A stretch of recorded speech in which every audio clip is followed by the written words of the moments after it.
Benvinguts i benvingudes a un nou Pregunta a l'Alcalde. Tornem de l'estiu, estem ja al mes de setembre i és hora de tornar a arrencar amb les vostres preguntes que ens feu arribar. Avui som al barri de Sales perquè teníem moltes qüestions relacionades amb les zones d'estacionament regulat, amb la zona de baixes emissions, i per això comencem amb preguntes que ens fan el Francisco Álvarez relacionades amb l'aparcament a l'hospital, alcalde.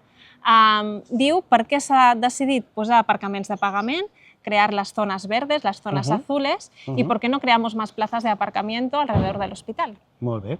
Bueno, en principi les zones verdes es fan a demanda dels veïns, amb zones que tenen molta pressió de vehicles, que o bé perquè hi ha equipaments o perquè hi ha molta pressió de vehicles que venen de fora, els veïns de la zona tenen problemes per aparcar. Per això s'han fet a àmbits de Can Palmer, de l'hospital, davant de l'hospital, s'han fet en àrees a la Riera, per exemple, on estan els juzgats de Gavà i la Rambla de Gavà. O sigui, són espais que el que es pretén és que tinguin prioritat a l'hora d'aparcar als veïns de Viladecans que no paguen en aquestes zones verdes i, per contra, els que venen de fora en vehicle privat sí que tinguin que tenir estacionament regulat. Per altra part, a l'hospital coincideix també que la Generalitat ha de fer un pàrquing per l'hospital. De fet, amb el projecte inicial ja estava inclòs, amb la llicència que vam donar d'obres ja estava inclòs, el que passa que ara s'ha reconsiderat el projecte, han tornat a fer la part del projecte de la part que queda i, per tant, trigarà més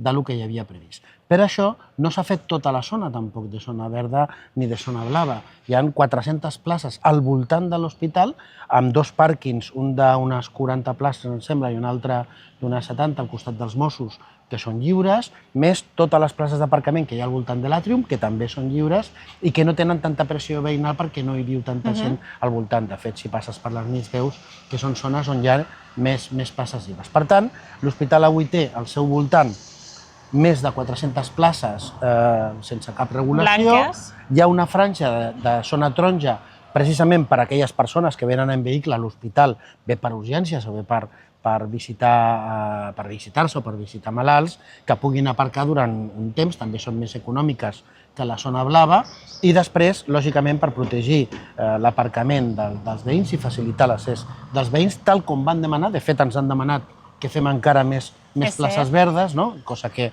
de moment no farem per veure com funciona aquest sistema, per poder facilitar l'aparcament dels veïns. Una d'aquestes zones que demana concretament l'Eva Ortega, a Can Preciós, diu aviam si s'ha pensat de fer places verdes per residents també en aquest barri.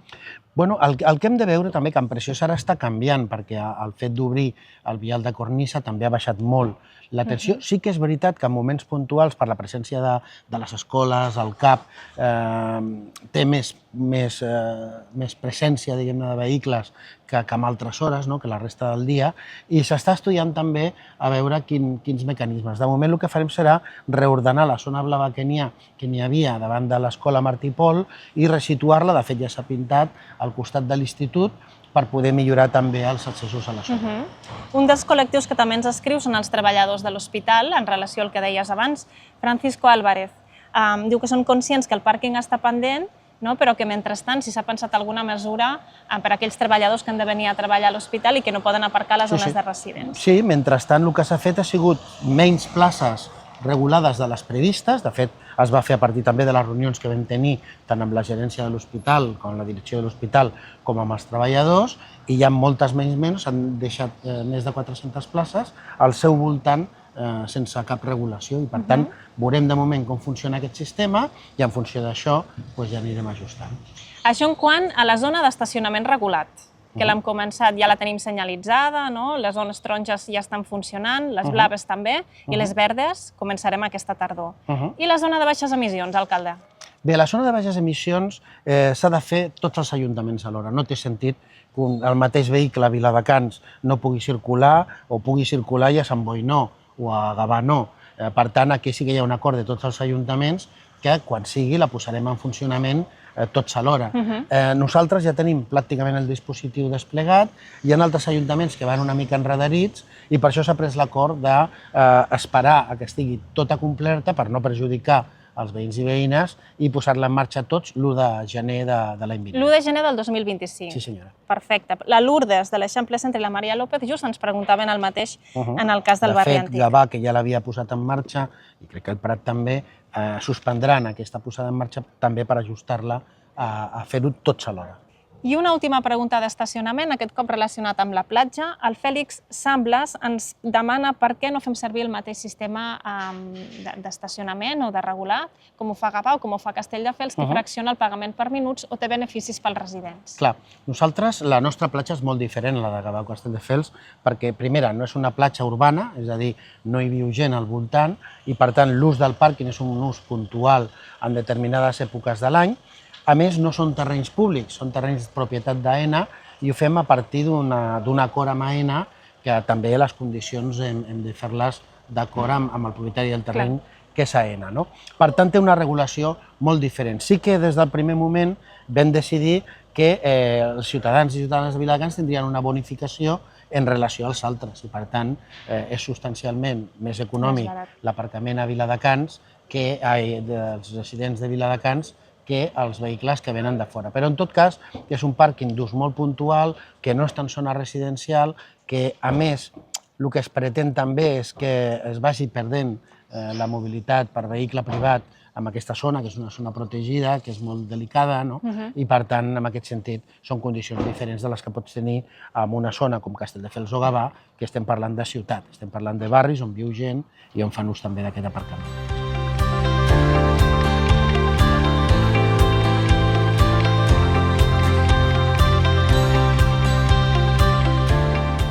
Som a la comissaria, aquí a la policia local del barri de Sales. Ja veieu que tenim l'alcalde coneixent els nous vehicles que hem incorporat al cos de la policia local y us deixo amb ells perquè us contestin les preguntes de seguretat y de civisme. Hoy hemos venido a la comisaría, ¿no?, a ver estos nuevos vehículos. Hemos renovado prácticamente toda la flota de la policía local, incorporando nuevos vehículos eléctricos, híbridos, motos eléctricas también. Ahora vendrán algunas más, nuevas unidades. La verdad es que es un cambio importante, ¿no? Pero quería aprovechar que estaba contigo, ya que tú, Anselmo, eres el teniente de alcalde tanto de lo que es policía local, pero también del espai públic y de las actividades, ¿no? Hay algunas preguntas que me hacen los ciudadanos que me gustaría trasladarte. Una es sobre el horario de los bares, ¿no?, el control del horario de los bares, cómo lo realizamos, ¿no? Me gustaría que lo explicaras un poco, ¿no? Y por otra parte también, ahora en la Rambla tenemos todo el aparcamiento que lógicamente estamos en obras, ¿no?, y se están produciendo aparcamientos de carga y descarga. Todo esto también, cuando se acaben las obras, ¿cómo va a funcionar? Pues mira, Carlos, te resumo un poquito de cómo trabajamos nosotros lo que son las zonas de horario de bares y horarios de carga y descarga. Tenemos un departamento que tenemos unos inspectores que conjuntamente trabajan con policía local y hacen las inspecciones pues, por todas las zonas donde tenemos el ocio de restauración y sobre todo la zona de carga y descarga. Y se hace un seguimiento y sobre ese seguimiento policía local es la que actúa. Y en el caso de la Rambla, por ejemplo, ahora hay zonas provisionales, ¿no?, porque estamos en medio de la obra y luego ya se estructurarán algunas zonas concretas donde se podrá hacer la carga y descarga ya establecido en determinados puntos, siempre garantizando el acceso a vecinos a los parkings y todo esto. Por otra parte también hay vecinos que tú sabes que en mi barrio también ocurre, en el barrio de Campalmer hay muchos apagones a veces recurrentes, ¿no?, que durante ciertas etapas, ¿no?, se va apagando la luz y se ha buscado, hemos mirado a ver qué era. Eso estamos trabajando de alguna manera para resolverlo, ¿no?, con la compañía, para que la resuelva la compañía responsable. De hecho, llevamos ya años trabajando con la compañía y tenemos una mesa de trabajo conjuntamente con la compañía para ver dónde se puede actuar con estos puntos negros de apagones. Y entonces ahora la compañía va a hacer unas inversiones importantes en la zona para que esto que está ocurriendo durante, sobre todo el mes de verano, pues que no vuelva a ocurrir. Esperemos que sea así, porque realmente es una situación que se produce a veces, dices, hombre, tantas veces que se apague la luz, supongo que tiene que ver también con el estado de las instalaciones, ¿no? Sí, correcto. Las instalaciones ya son viejas y entonces hay que hacer una inversión y sobre todo lo que tenemos que mirar es que la ciudadanía de ese barrio no sufra esos apagones que están... Apretaremos a la compañía, Hay ¿no? que apretarles, Eso, ¿no? hay que apretarles.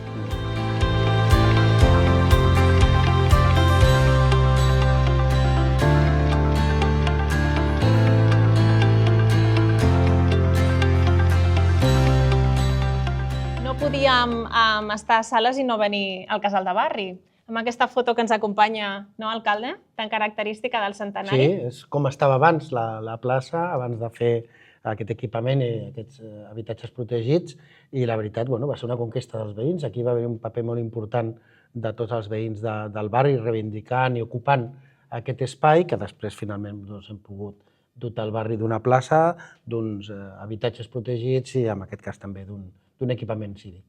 Doncs comencem amb les preguntes. Justament en Carlos Pinilla, d'aquí del barri de Sales, dice, hace unas semanas, debido a las vibraciones en la instalación de pilones en la obra de enfrente, se instalaron en la fachada de su comunidad unos sensores de vibración. Después de un par de semanas todavía no se han retirado, han quedado los agujeros y todavía está esperando a ver quién lo puede solucionar. Bueno, esto es se hace normalmente cuando hay una obra de estas características. Aquí se ha profundizado mucho las pilonas porque viene un edificio muy grande de oficinas y es normal que en estos casos se hagan test, ¿no?, para poder ver que no haya ningún problema a nivel de edificios. La empresa constructora y la empresa que está haciendo la obra es la responsable tanto de hacer la sensórica, los tests, como también de repararlo y dejarlo todo en su situación. Así se le ha percibido ya y por tanto espero que en breve ya lo hagan. L'Adrià López, del barri de Sales, ens pregunta per la plaça Sant Arblén. Coneix les obres de renaturalització que hi ha previstes i ens demana quan començaran. Bueno, és un projecte que tenim dels primers que hem començat a treballar i que vam presentar també al Ministeri quan vam fer tota la proposta a Transició Ecològica, al Ministeri de Transició Ecològica, perquè ens subvencionessin la renaturalització de molts espais de la ciutat. De fet, hem tingut una subvenció important per fer-ho a Can Palmer, en un espai important, i aquí també és un dels espais que volem renaturalitzar, de generar més arbrat, més ombres, més espais naturalitzats, no? I s'està treballant amb el projecte. Jo crec que em sembla, si no vaig errat, a mitjans de l'any que ve o al llarg de l'any que ve ja començaria la reforma d'aquest espai. Qué bé. Celia Santoro, también del barrio de Sales, está interesada en conocer sobre los aparcamientos de bicis, sobre todo alrededor de escuelas, Sí. ¿no? Ya que estamos trabajando el uso de la bicicleta. Bueno, se está expandiendo por un lado también el Ambici, o sea, el sistema de bicis metropolitanas. Ahora estamos relocalizando, se está haciendo progresivamente, estamos ahora relocalizando 2 o 3 estaciones más en la ciudad, en algunos puntos que no nos habían quedado cubiertos, y simultáneamente también estamos incrementando los aparcamientos para bicicletas, algún sistema de aparcamiento también más grande, por ejemplo, estamos mirando al lado de la estación también para poder albergar más bicicletas, y una de las ideas precisamente que aquellos espacios de más concentración de servicios y en las escuelas también para facilitar precisamente, como bien dice ella, el acceso a las escuelas, de ubicar también prácticamente en todas estos aparcamientos. Por tanto, ahora no sé concretamente cómo, pero vamos, progresivamente estamos instalando, en cuanto tenemos disponibilidad de nuevos aparcamientos, los vamos instalando para tener... Nuestro objetivo es tener cubierta todos los espacios de equipamientos, todos los espacios escolares y educativos y, lógicamente, también por toda la ciudad, lo más cerca a donde vive la gente y donde hay actividad también, el sistema de Ambici para personas que no tienen bicicleta y que puedan también... Claro. También estamos estudiando algún sistema de aparcamientos utilizando locales más cerca de los barrios, pero esto es más costoso, es más complicado, pero la verdad es que ahí se ha hecho ya un salto importante en los últimos años, tanto en lo que es carriles bici, como prácticamente hoy toda la ciudad es ciclable ya, como en lo que es dotación de nuevos servicios de bicicleta, como el Ambici y los aparcamientos, y por tanto yo creo que ese es el camino que va a seguir y sin duda alguna, porque además se está haciendo muy buena acogida por parte de los ciudadanos y ciudadanas. De hecho, despierta interés también el carril bici de San Climent. Sí, sí. ¿Cómo lo tenemos? Hombre, es un proyecto muy, muy importante porque además piensa que, primero, nos va a permitir un acceso peatonal, porque no solo será bici, será peatonal y en bici de la ciudad a San Climent, ¿no? Es un proyecto de la Diputación, porque la carretera es propiedad de la Diputación de Barcelona, que financiamos conjuntamente la Diputación de Barcelona y el Ayuntamiento de Viladecans, y que ya prácticamente también está acabado el proyecto, para, si no recuerdo mal, para adjudicar obra, incluso ya está en adjudicación de obra. Por tanto, espero que pronto ya las obras puedan ser una realidad y que podamos pronto ya circular. Además, es una obra muy importante porque conectará, ahora acabaremos toda la fase de peatonalización de la Rambla, que prácticamente llegará hasta el Colegio Ángel La Roca, que también se transforma una parte en Escuela Oficial de Idiomas y se gana el patio como espacio cívico también dentro de lo que es la obra de la Rambla, ¿no? Y después continuará con toda la transformación de la carretera de San Climent, manteniendo tráfico, manteniendo la circulación, porque lógicamente es una arteria interior importante, pero ampliando y mejorando aceras, mejorando también para el paseo de los ciudadanos, con lo cual tendremos un continuo prácticamente desde la C245 hasta la avenida Roureda, prácticamente peatonal, cómodo y un paseo agradable para los ciudadanos y ciudadanas, ¿no? Que conectará precisamente ahí con el carril hacia San Climent. Es decir, que prácticamente desde la C245 hasta San Climent tendremos un paseo ciudadano, un paseo urbano muy, muy agradable, muy bonito, y además yo creo que darà un canvi important també a tota aquesta zona. Parlem també d'autobús, que també és una altra mobilitat sostenible. La Virginia González, des de l'Albarrosa, pregunta si seria possible tenir a Viladecans un bus que fos circular, que no connectés només amb Renfe, sinó que connectés amb tota la resta de barris. Ella, en concret, va des de l'escola a Martí Pol i li facilitaria la ruta d'una manera més directa. Bueno, s'està reordenant tot el sistema d'autobusos, perquè, clar, el gran canvi que ha tingut Viladecans en l'últim any ha sigut precisament la transformació de tot el sistema de mobilitat pública de la ciutat, de transport públic, no? Per una part, la posta en funcionament de les noves línies M5, no?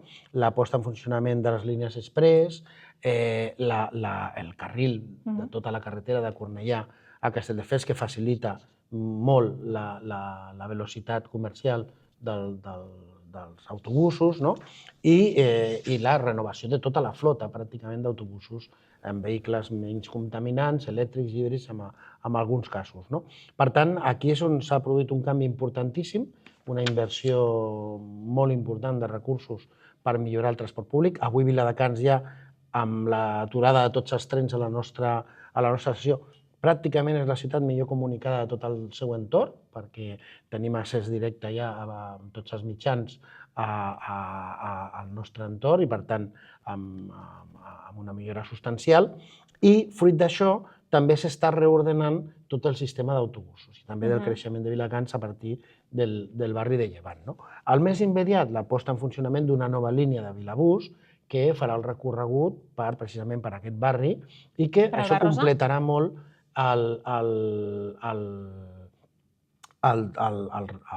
el sistema d'autobusos dintre de la ciutat.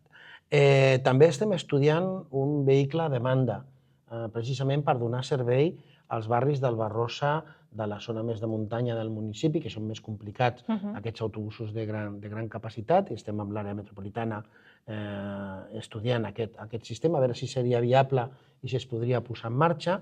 I, per tant, hi haurà un canvi molt important en el que és la mobilitat, que jo crec que pràcticament podrem garantir aquesta mobilitat de punta a punta del municipi a través de qualsevol mitjà per la ciutat.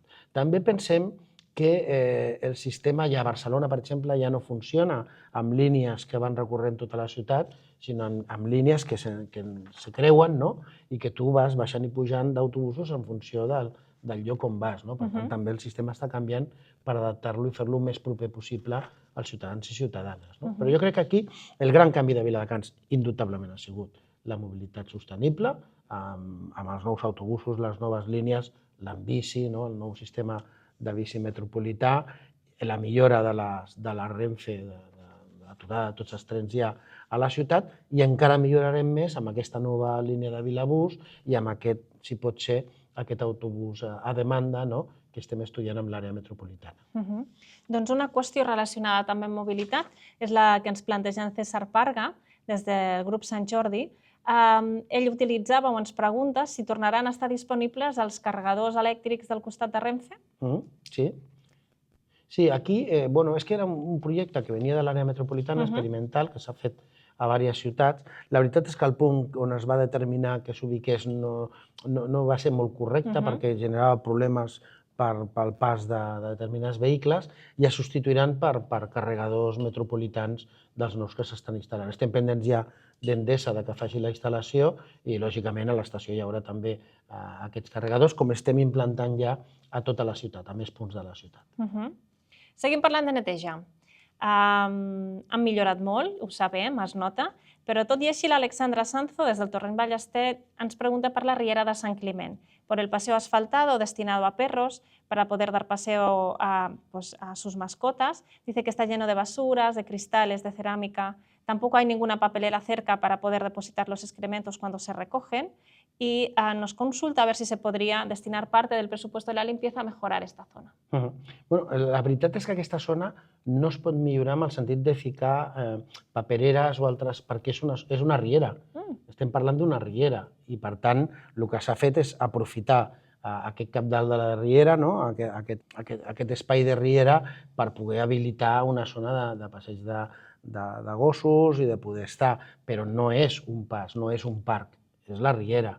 I, per tant, no podem ubicar ni bancs, ni papereres, ni cap element de mobiliari ni fixe.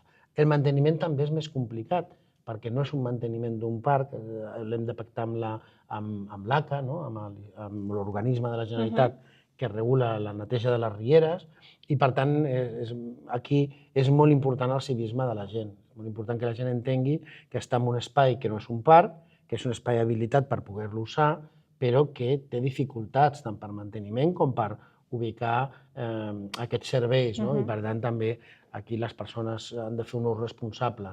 Nosaltres, de totes maneres, sí que fem neteges periòdiques, però tot i així no pot tenir la intensitat que té un espai com pot ser un parc, just uns metres més per sobre, on sí que és responsabilitat, titularitat municipal i responsabilitat municipal. Anteo, desde la Montserratina, nos consulta si hay algún plan para mejoras o reformas de las calles peatonales de su barrio. La calle Joaquín Mir, Pere Salas, Culto Clarà, dice que son calles peatonales que necesitarían algún tipo de actualización. Sí, ara estem acabant també de preparar projectes perquè aquí a Montserratina portem molts anys, perquè, clar, tots els carrers es van fer en una època que ni tenien les dimensions per poder passejar, ni hi havia arbrat, i s'estan canviant tots, pràcticament, el qual significa una feina de molts anys, any rere any, legislatura rere legislatura, invertint, reformant carrers i millorant-los. Cada vegada queden menys, però com cada vegada també va passant més temps, hem de tornar a reformar o a millorar allò que vam fer al principi. Per tant, ara estem ja reformant o fent els projectes per una part, a part de Salvador Allende, la part que ve de Verge de Montserrat i Mare de Déu de Sales, també, altres projectes que estem fent, i, lògicament, també estem començant a revisar com poder millorar tant les zones que s'han fet en els anys darrers o al principi, per cada vegada mantenir millor l'estat i adaptar-les el més possible a les necessitats. Per tant, no és immediat, perquè, lògicament, el prioritari ara és carrers que encara tenen aquestes dimensions petites de vorera, que són més antics, que no s'ha fet reforma, reformar-los. Per nosaltres és aquesta la prioritat, però simultàniament també sí que és veritat que estem fent millores de llumenat, de mobiliari, de revisió de paviments, també, que hem de mirar perquè, lògicament, també ha passat un temps, precisament aquests carrers que va ser dels primers que es van reformar, que va ser un canvi també molt important per a aquells carrers a nivell de qualitat de vida dels veïns i veïnes i, lògicament, s'han de mantenir i s'ha d'actualitzar les seves condicions. El David Cervera, des de Barri Antic, pregunta pels mobles, per aquells mobles abandonats fora de l'horari i dels punts de recollida estipulats. Diu que, clar, que és molt trist la imatge que deixen al carrer i que ja fa uns quants anys que el nivell de civisme no s'acompanya com deuríem. Hi ha canvis en la recollida de mobles aviat, alcalde? Bé, aquest és un tema on el civisme de les persones és fonamental. Nosaltres posem multes i hem enganxat, per exemple, hi ha persones que són empreses que utilitzen, que teòricament cobren per poder eliminar aquests residus i els deixen a la via pública. I els hem enganxat i hem posat multes, alguns reincidents i tot, no? Però encara i així no pots anar darrere de cada persona i de cada lloc. No? Per tant, aquí el paper del civisme dels ciutadans i ciutadanes, com sempre amb aquests temes, hi ha una part que té molt a veure amb com som les persones, a respectar allò que és de tots i a intentar veure que deixar les coses de qualsevol manera segons quins espais, el que estàs fent és embrutar la teva ciutat i no estàs contribuint a que estigui millor, no? I per tant sempre fem molt esmena amb aquesta necessitat, no? Però sí que el que veiem és que haurem de canviar el sistema, perquè el sistema aquest de deixar-ho no acaba de funcionar tot el bé. I tot i que això s'ha reduït molt, tant la deixalla com s'ha millorat molt la recollida, no? Però encara i així volem tenir millors resultats, no? I a partir de mitjans de l'any que ve segurament es canviarà el sistema i passarem a un sistema de recollida de domicili. I per tant sí que estarà penat, prohibit, el deixar qualsevol deixalla al carrer. No podrà ningú deixar res. I en tot cas avisant, es anirà a casa, es recollirà i s'emportarà. Anem fins a Can Palmer un segon perquè en Pablo Arias, que és veí del carrer Doctor Fleming, es dirigeix a l'alcalde per informar-li de la situació greu que viu en su mancomunidad, de los pisos que tiene alrededor, por la falla de un colector y del sistema de clavegueram. Y nos pide ayuda para poder ejecutar las obras y no demorar más esta situación.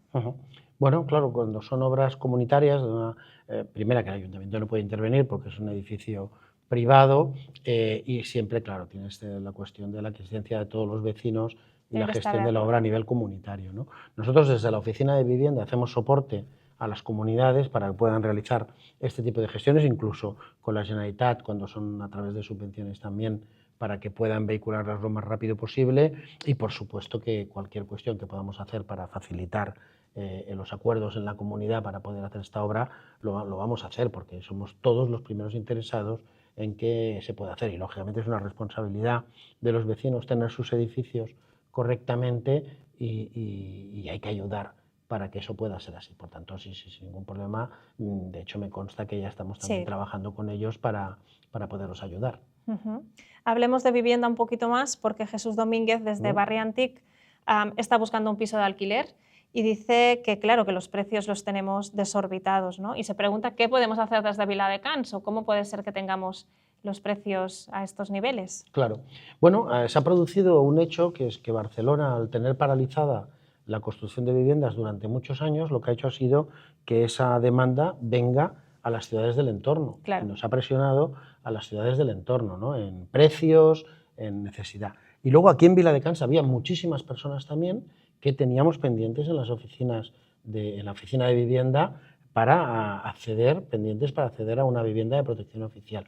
En gran parte eso, el barrio de Llevant va a facilitar mucha vivienda de protección oficial, prácticamente unas 1.500. 500 de ellas son en cooperativa, o sea, son cooperativas que ya están funcionando. Y luego lo que vamos a tener también en Viladecans, que ahora precisamente hace poco ya se ha hecho el primer sorteo y que va a haber un paquete muy importante de vivienda protegida de alquiler, que yo creo que puede ayudar mucho a, sobre todo, parejas jóvenes o personas que quieren tener autonomía y poder ya independizarse, ¿no? Y poder ya tener su vivienda, poder acceder, ¿no? En calle Balmes va a haber una primera promoción de 22 viviendas, pero estamos ya firmando acuerdos con la Generalitat y con el área metropolitana. Nuestro objetivo es, en una primera fase, aproximadamente unas 700 viviendas de alquiler, entre Llevant, Balmes y estas que estaba comentando. De ellas habrá un nuevo tipo también de vivienda, que serán las viviendas dotacionales, que hay previstas 100, 75 en Llevant y 25 al lado de Milenario, en Ferran y Clua, que son viviendas que están pensadas para personas mayores que están suficientemente bien como para no ir a una residencia, pueden tener autonomía, pero o bien porque su piso es muy grande o bien porque necesitan una cierta atención, pueden vivir en un piso pero que tenga servicios, que tenga atención, ¿no? Entonces estas viviendas dotacionales están dirigidas a personas mayores que necesitan estos servicios, a personas también con discapacidad o que necesitan también su autonomía y poder tener pisos tutelados, ¿no? Y también lo que se hace es promover que hayan jóvenes también para que haya diversidad dentro del edificio, que sean viviendas también dirigidas a jóvenes. Por tanto, de estas en Viladecans estamos haciendo el proyecto ya para 100, 25 en Ferran i Clua y 75 delante del Podium, en Llevant, entre Llevant y Podium, y luego en su conjunto va a haber unas 700 aproximadamente de alquiler protegido, de las cuales 22 ya van a salir ahora a poderse ocupar pronto, y las otras estamos ya firmando con Generalitat y el área metropolitana para que sean los que las hagan. En todas las nuevas promociones que va a hacer el ayuntamiento, crecer en barrios, prácticamente Viladecans ya no va a crecer más, ya tiene el límite desde hace años establecido, y lo que va a haber más es remodelación dentro de la ciudad, creación de nuevos espacios para poder tener vivienda. Siempre en Viladecans, la mitad de la vivienda que se hacía en todos los barrios nuevos es vivienda protegida, y por tanto en estos nuevos barrios que se están planteando, tanto en Roca como en lo que era Vileta, ¿no?, en el centro de la ciudad, contienen también un bloque muy importante de vivienda protegida de compra y de alquiler, que es la novedad también que antes no se hacía y que ahora también se va a hacer. Yo creo que con esto Viladecans por lo menos va a dar a sus vecinos, a una gran parte de sus vecinos, una salida importante. En Llevant las cifras que tenemos es que el 60 o 70% de las viviendas son gente de Viladecans, es decir, son vecinos de Viladecans, sobre todo en las protegidas, y por tanto es evidente que era una necesidad que había en la ciudad de crear nuevas viviendas, de crear nuevo espacio para poder resolver este problema tan grave. ¿Qué necesita, eso sí, del compromiso de las administraciones del Estado y de la Generalitat? Esto los ayuntamientos podemos facilitarlo poniendo suelo, creando suelo para vivienda protegida, como hemos hecho en Llevant, llegando a acuerdos para dar nuestro suelo para que se puedan hacer esas viviendas de alquiler y esas viviendas protegidas, pero hace falta que la legislación, que los recursos también del Estado y de las comunidades autónomas vayan en la misma dirección, porque si no, no nos saldremos. Claro, sin duda. ¿Y la Rambla, alcalde? ¿Cómo la tenemos, la Rambla? Ángel Moreno, ¿cuándo se prevé que acaben las obras de la Rambla y si la calle Mossèn Cinto Verdaguer también se va a remodelar? Bueno, las obras de la Rambla, como he dicho, se están haciendo por fases, porque claro, el elemento aquí importante era que se pudiera mantener la actividad mientras hacías la obra. Eso supone que la obra dura mucho más, el doble de lo que hubiese durado si hubiésemos podido cerrar todo y hacer la obra, ¿no? Pero lógicamente es un espacio muy importante de la ciudad, hay muchas personas que tienen su actividad comercial, los bares, los servicios, las tiendas que hay alrededor de la Rambla, y por tanto se ha tenido que hacer por fases y estamos ahora a punto de iniciar ya el proyecto de la adjudicación del último tramo, ¿no? Ahora empezaremos el segundo y quedará una tercera. Bien, yo creo que es un proyecto que va a dar un cambio muy importante a esta zona de la ciudad. Pensemos, si nos fijamos en estos 4 o 5 años, el cambio importante en todo lo que es el barrio antiguo, ¿no? Por un lado, la transformación de la Rambla, por otro, el museo, la abertura del museo también, ese espacio que se ha abierto a la ciudad. Por otro lado, estamos acabando ya la remodelación del ayuntamiento, de una parte del ayuntamiento, que vamos a ganar nuevos espacios también, tanto para actividades como para uso y para mejora del edificio, ¿no?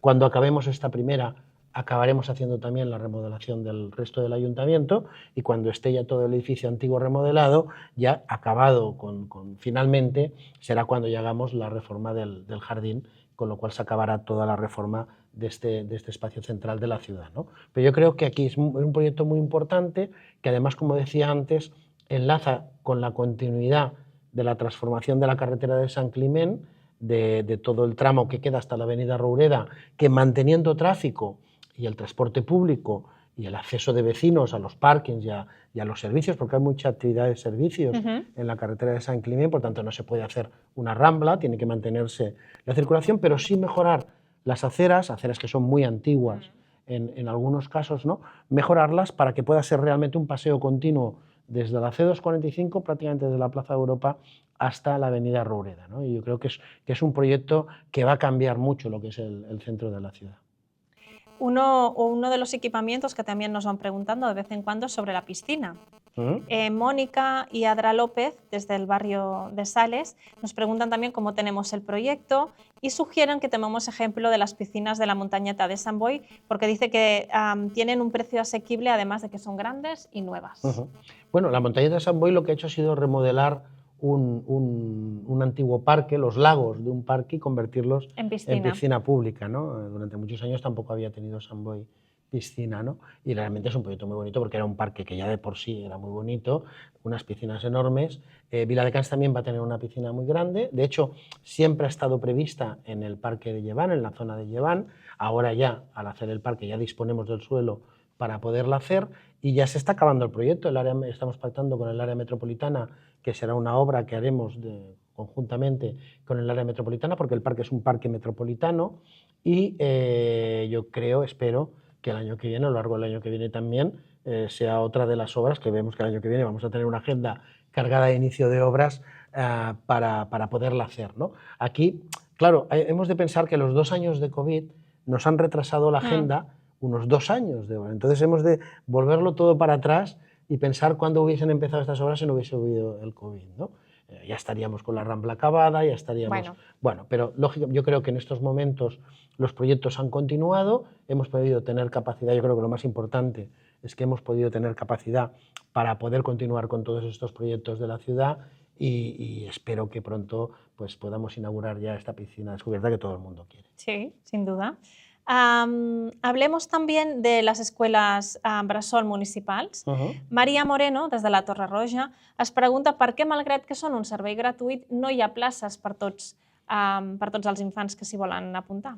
Perquè és un servei que es fa amb la Generalitat. De fet, és un servei que és titularitat, competència de la Generalitat de Catalunya i de l'Estat. Ara, actualment, precisament des del govern de l'Estat, es va iniciar l'estendre la gratuïtat de l'ensenyament dels 0 als 3 anys, que era la part que quedava i que es feia a través de les escoles bressol. Això s'està fent progressivament a través de les comunitats autònomes, s'ha donat recursos a les comunitats autònomes perquè ho facin, i en el cas de Catalunya el que s'està fent és, com la Generalitat no havia fet escoles bressol, les vam fer els ajuntaments, una part dels ingressos de les escoles bressol ho pagaven els pares, les famílies, una altra la Generalitat i una altra l'Ajuntament. Clar, això és una xifra molt important, per tant nosaltres no podem créixer amb alguna cosa que no és competència municipal més d'allò que ens autoritzin i per tant que ens financin la Generalitat. Per tant, el que determina quantes places tens és quantes places financia la Generalitat a través dels fons que li arriben de l'Estat per poder fer això. Per tant, aquí a Viladecans, ara estem a Viladecans i a tots els municipis, hi ha el debat de com s'arriba a incrementar fins als 0 anys, quin procés farem, tenint en compte que tenim una xarxa d'escoles públiques, que tenim una xarxa d'escoles bressol municipals concertades i que hi ha una xarxa també privada d'escoles bressol. Llavors, tot això ara s'ha de fer un acord perquè l'objectiu final és arribar a la totalitat de la població, de les necessitats de la població, amb escola bressol gratuïta, amb infantil gratuïta. Un altre dels equipaments també més utilitzats i més ben valorats és Atrium i Pòdium. I tenim 4 veïnes, la Marissa, la Sara, la Laura i la Paola, que es pregunten per les inscripcions i per les altes en aquests equipaments. Si es poden fer de manera online i per què s'han de fer tants tràmits o portar documentació de manera presencial? Clar, això perquè en el seu moment es va dissenyar d'aquesta manera, això suposa un canvi amb els sistemes informàtics i el sistema de gestió dels equipaments, que ja s'ha fet. Ja hem fet l'adjudicació per poder canviar el sistema informàtic, suposa trasllat de dades, i estem parlant de milers d'abonats, de moltíssimes persones, que s'està fent, i per tant jo espero que ben aviat ja podem tenir en marxa aquest sistema digital, que jo crec que és el millor també online, de poder fer tots els tràmits ja pràcticament.